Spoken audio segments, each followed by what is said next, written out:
The morning Spencer came home, Nadia had been awake since 4.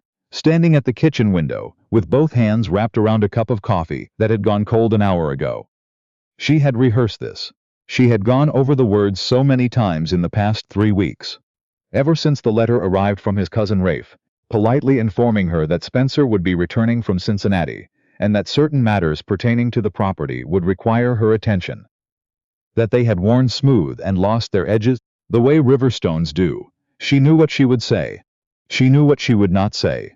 She had decided, somewhere between midnight and the gray early hour that preceded actual morning, that she would not be the kind of woman who cried in front of a man who had not yet proven he deserved her tears. Then the wagon came up the lane, and Spencer climbed down from it, and all of her preparation left her body like smoke through an open window. He looked thinner than she remembered. That was the first thing. Thinner and more deliberate.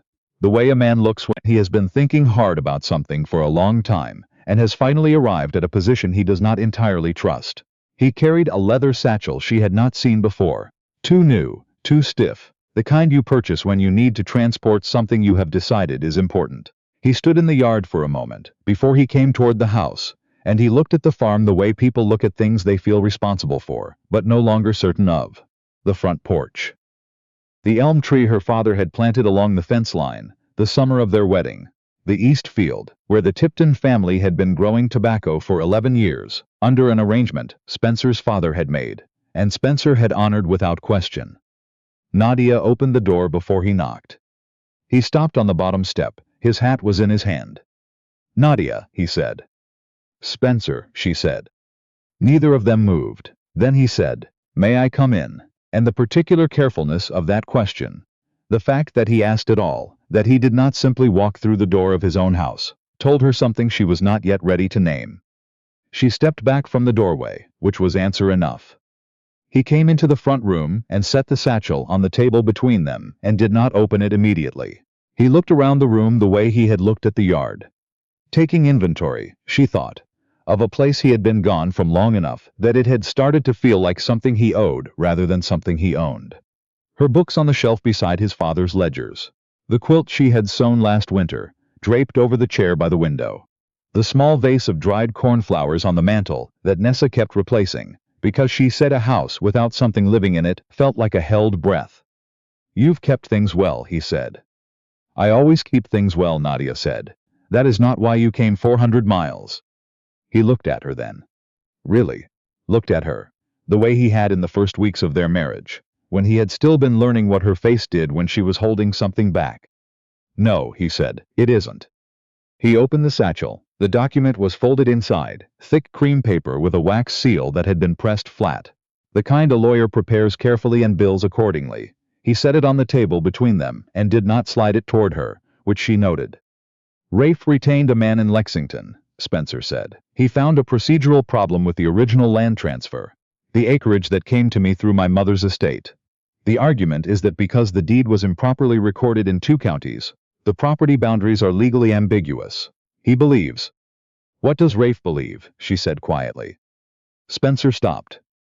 "That is what I asked," she said. "Not what the lawyer found, not what the document says. What does your cousin believe, Spencer, and what has he convinced you of?" He was quiet for a long moment. Outside, one of the hounds was barking at something in the far field. One long note, then silence, then another. The kind of bark that means distance rather than danger. "He believes," Spencer said more slowly, "that you hold a financial claim against this property, that you arranged it, that the payments made on the Eastern debt notes 6 months ago, under the name N. Fairfax, were made by you, deliberately, to establish a creditor's position against Crale Farm." Nadia did not touch the document. She looked at it the way she might look at something unpleasant, left on a road, noting its presence, deciding not to be alarmed by it. "And you," she said, "do you believe that?" The silence that came after was the worst kind. Not the silence of a man who has already decided, but the silence of a man who has been deciding for 5 months and still has not finished. "I don't know," he said. It came out rough, the words catching on something. "God help me, Nadia, I don't know." She had expected yes. She had built her entire morning around withstanding yes. Yes would have been a clean wound, something she could have treated and managed. "I don't know" was something different. "I don't know" had edges. She stood up from the table. She crossed to the window, not to look at anything in particular, but because she needed the width of the room between herself and the document, and the man, and the feeling pressing against the inside of her chest. She stood with her back to him, hands clasped in front of her, and looked out at the east field. At the Tipton's tobacco rows, dark green and even. At the fence her father had helped Spencer repair the summer after the wedding. At the road that ran down toward Harrow Hill. N. Fairfax, she said to the window. That was my name before I married you, my father's name. A pause. You knew that? I knew it, he said. Then you know I did not hide it from you the way a stranger hides something. I used my own name. She turned back to face him. That is not the behavior of a woman who was trying to deceive anyone. It is the behavior, he said, very carefully, of a woman who did not tell her husband she was paying his debts. The words landed. She let them land. Sit down, she said. Nessa will bring coffee. We are going to have this conversation properly. He sat. She could see it surprised him, that she had not cried, had not argued, had simply said sit down like a woman conducting a meeting she had called rather than one she had been ambushed by. He had come prepared for anger or silence or tears. He had not prepared for coffee. Nessa appeared from the kitchen without being summoned, which meant she had heard every word through the door and had spent the intervening minutes deciding whether to intervene. She set down the tray with the expression of a woman reserving judgment while privately reaching it. She did not look at Spencer warmly. She left with dignity. Nadia poured. She handed him his cup. She sat across from him with her own and waited. Tell me what Rafe told you, she said. All of it. From the beginning. He wrapped both hands around the cup and told her. It took a while. Rafe had found the debt notes in November. Had come to Spencer in Cincinnati in December. Concerned, laying out the numbers. 3 major creditors, all holding notes on the eastern property. Notes that had been quietly settled the previous September, under the name N. Fairfax. Rafe's conclusion had been immediate. Nadia had leveraged her inheritance to buy a creditor's position in the estate, establishing legal standing to make a claim if the marriage dissolved under unfavorable circumstances. He said it was insurance, Spencer said. That women in your position, women who marry without a settlement, sometimes do this, protect themselves. Women in my position, Nadia repeated. Women who marry men with property and no written agreement about what becomes theirs if. Stop. Her voice was quiet, it did not shake. Stop talking about women in my position as though you are reading from a law book and not speaking about your wife. She held his gaze. I want you to hear what you are saying, Spencer. I want you to sit in this house and say those words and listen to what they actually sound like. Something moved through his face. Discomfort, or something that was trying to become shame. That is not all of it, he said. Then, tell me all of it. He set the cup down. Rafe found the original loan agreements, he said, the Eastern debt. $46,000 in notes, held by 3 men in Lexington. I did not know the debt existed, Nadia. My father kept the books himself. When he died and I took over, Rafe offered to manage the accounts. I trusted him. I was 28 and I did not know what I did not know. And when did you learn about the debt itself?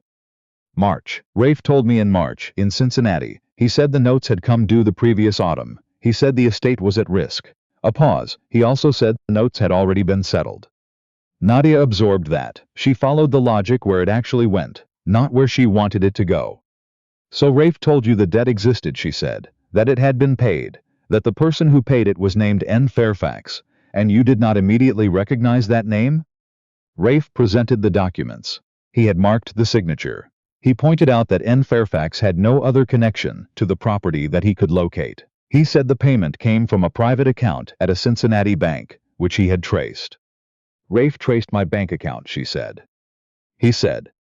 Your cousin hired someone to trace my personal finances, she said. While you were in Cincinnati, under an arrangement he suggested, working a contract he recommended. And then he presented you with a conclusion he had already reached and asked you to agree with it. Spencer was quiet. Outside, a wind moved through the elm tree. The leaves made the flat, heavy sound they made in late summer. Not the clean noise of spring, but something more finished. You're right, he said finally. She had not expected that, not yet. You are right, he said again. I accepted what he told me. I should have asked more questions. He pressed one hand over his eyes briefly and dropped it. I came back here ready to believe something about you that I had never actually seen in 14 months of marriage, and I called that being careful. It was not careful. It was convenient, she said. He looked at her. It was convenient, she said, to have a reason that was not your own choices. It is easier to believe a wife was scheming than to ask why a husband was 5 months away writing letters about harvest yields. That landed harder than she had intended. She saw it in the way he looked away toward the window and then back. She had not intended to wound him. She had intended to be accurate, and accuracy sometimes wounds regardless of intention. I know, he said quietly. She looked at him steadily. She thought about the morning in September when she had found the strongbox behind the loft stairs. 3 loan notes she should never have found, in amounts that had made her hands go cold. She thought about the walk home from Harrow Hill afterward, 3 miles on the afternoon road, and the decision she had made on that walk. She had used her inheritance. She had paid the notes. She had done it under her maiden name because she had not wanted Spencer to come home and feel he owed her something.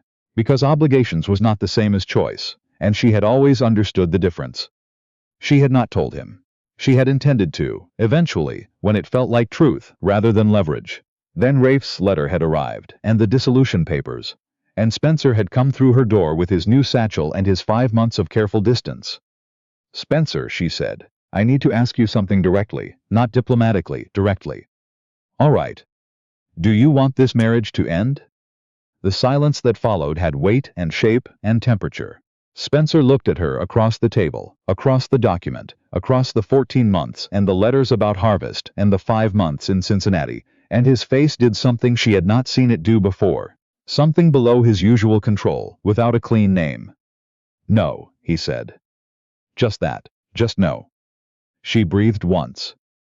Then close that satchel, she said, and listen to me. She told him. All of it, starting with the strongbox and the loan notes and the September afternoon. She told him what the debt had meant in practical terms. That without settlement, the Tipton family would have lost their lease by spring. That 2 other tenant families on the southern acreage held informal arrangements that would not survive a foreclosure. She told him she had used her inheritance not to gain a position but because she could not look at the east field every morning, knowing what was underneath it, and do nothing. She told him she had used her maiden name because she had not wanted him to stay out of gratitude. That gratitude and love were not the same thing, and she had seen her own mother live inside that confusion for 30 years, and she had decided at 16, standing at her mother's grave, that she would not. Spencer listened without interrupting. He sat very still. When she finished, he said, You saved the farm, and you didn't tell me. I saved the farm, she said. And I did not tell you because I needed to know whether you would choose to stay before you had a reason that had nothing to do with choosing. He absorbed that slowly. You were waiting, he said. I was waiting, she said, for evidence that you were a man who came home because he wanted to come home, not because his wife held a debt note he could not afford to contest. The room went quiet. The hound had stopped barking. Somewhere down the lane, one of the Tipton boys was calling to his brother in a voice too far away to make out the words. Spencer stood. He crossed to the window and stood with his back to her. She let him. She had said a hard thing and she owed him the time to hold it. Rafe knew, he said to the window. He managed the accounts. He had to have known the debt existed. He sent me to Cincinnati when the notes were due. He traced your account himself. A pause. He waited until after you paid them and then used it to build a case against you. Yes, she said. He turned back. He maneuvered the entire situation, Spencer said. The debt, my absence, the Cincinnati contract he recommended. He positioned it so that if you took no action, the farm failed and he stood to inherit under the entail. If you did take action, he could use it to end the marriage and still eventually inherit. The flatness in his voice was not coldness. It was the compressed quality of a man managing something large and not yet certain where to put it. Either way, I was the mechanism, not the decision-maker. Yes, she said again. Something crossed his face, not his usual anger, which was colder than this, but the thing that comes before anger when a man understands he has been comprehensively played. I am going into Harrow Hill, he said. Not alone, she said. He looked at her. My name is on those notes, she said. Rafe has been asking questions about my finances. If there is a conversation to be had at the bank or the county clerk's office, I will be part of it. She held his gaze. I will not sit here and wait to find out what was decided about my own life. He held her gaze in return. Then he nodded once. Together, he said. They rode into Harrow Hill that afternoon, side by side on the main road, at a pace that was unhurried and visible. The kind of pace people ride when they have nothing to hide and want that understood. Their first stop was the county clerk's office, where Nadia asked for the original loan documentation on the Crale Eastern property notes. The clerk, a careful man named Brewster who had known Spencer's father, produced the records and left them at the table without comment. Nadia found it in the third file. The original loan, dated 4 years ago, 18 months before Spencer had known anything about it, arranged by a proxy agent. The loan agent's name was listed as Rafe Crale, acting on behalf of the estate. Rafe had taken out the loans himself, under the estate's name, without Spencer's knowledge, with 3 creditors who had connections to his own business interests. He had been collecting interest on the side for 4 years while managing Spencer's accounts. Spencer sat very still looking at the document. He built the debt, Nadia said, deliberately, so the farm would be underwater, so you would need him. Spencer did not answer immediately. When he did, his voice was quiet in the way she had learned, meant he was managing something very large. My father trusted him, he said. Your father died, she said, not unkindly. Rafe trusted that you would keep trusting what your father trusted. He was not wrong about that, not for 4 years. Spencer looked at her. Until I stopped, he said. Until you stopped, she agreed. They went to the bank next. Spencer sat across from the manager, a man named Dutton, and laid the documents on the desk, and said what needed to be said plainly and without performance. He said his cousin had created fraudulent debt in the estate's name. He said he had documentation. He said he would be engaging his own legal representation, not Rafe's, not anyone connected to Rafe, and that Dutton could expect formal correspondence by the end of the week. Dutton, who had worked with the Crale family for 15 years, listened to all of it and said nothing for a moment. Then he said he was glad Spencer had come in. I had questions, Dutton said, about certain arrangements. I did not feel I had the standing to raise them. You have the standing now, Spencer said. On the ride home, Spencer was quiet for a long stretch of road. Nadia let the quiet be. She had learned that his silences were not absences. They were the place where he actually thought, where the careful and deliberate part of him worked through things the faster surface part had not yet caught up to. He spoke when they were perhaps a mile from the farm gate. I spent 5 months being managed by a man who told me a story about you, he said. And I believed it because it was easier than the alternative, which was asking why my wife might have done something without telling me, and what that said about the kind of husband I had been. He looked at her profile in the afternoon light. I didn't ask. I accepted a conclusion handed to me by someone who had a reason to hand it to me. You came back, she said. I came back with papers. You came back with papers, she said. And then you sat across from me and said I don't know when I asked if you wanted this marriage to end, and that I don't know followed me for 3 days before I understood what it meant. She glanced at him. It meant you were still deciding, that something in you had not agreed with what Rafe told you, even when you hadn't examined why. He was quiet for a moment. I could not say yes, he said. I sat in that house and tried to say yes and I could not. I know, she said. They rode through the farm gate. The hound came bounding across the yard, indifferent to the human difficulty it had spent 2 days living alongside. The elm tree was turning at the edges, the first faint bronze of September coming into the leaves. Spencer dismounted and came around to offer her a hand down. She took it. He did not release it when she was on the ground. He held it, one hand over hers, simple and without ceremony. The gesture of a man who had decided something and was not performing the decision, but simply resting inside it. There are things that still need to be settled, she said. I know that. Rafe will not accept this quietly. He will push from another direction. Let him push, Spencer said. He has been pushing for 4 years. He only managed it because I let him stand between me and what was actually happening on my own land. A pause. I will not let him do that again. She looked at him, at the set of his jaw, at the particular quality of resolve she had seen in him perhaps twice before, on the occasions when he had decided something fully and without reservation. It looked different from his caution, quieter, more absolute.